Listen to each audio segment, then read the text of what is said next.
There are a couple of ways you can control how Excel calculates. So the most well-known, in this example here, I've got some numbers, they add up here to a number.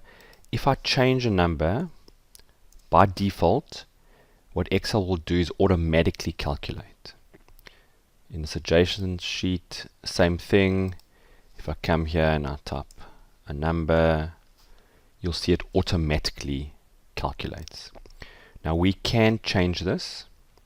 So under formulas, over here you'll see something called calculation options. So there's three options. So this automatic and automatic except for data tables does exactly what it says. The data tables are explained under the sensitivities. So either of these two, in this case, you make a change, immediately all calculations within this sheet and other sheets are calculated.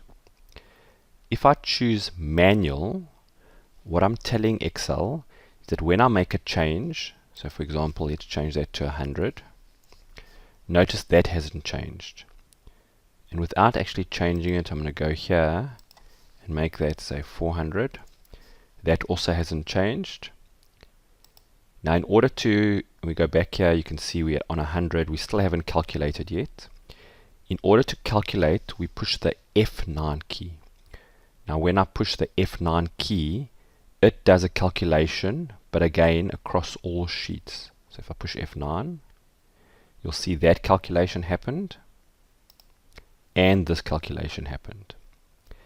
If, however, I want to make a change, so let's put 1,000 there now, and I'm going to go and change this to 4,000. But now, for whatever reason, I just want to calculate this sheet. So I want to run this calculation, but this one here mustn't calculate. Then what you do is by the formulas, you'll see there's a button here. So there's a calculate now, which is the equivalent of the F9, or calculate sheet. So when I click calculate sheet, you'll see that that calculation happened. But if we go to this adjacent sheet, it hasn't yet done that.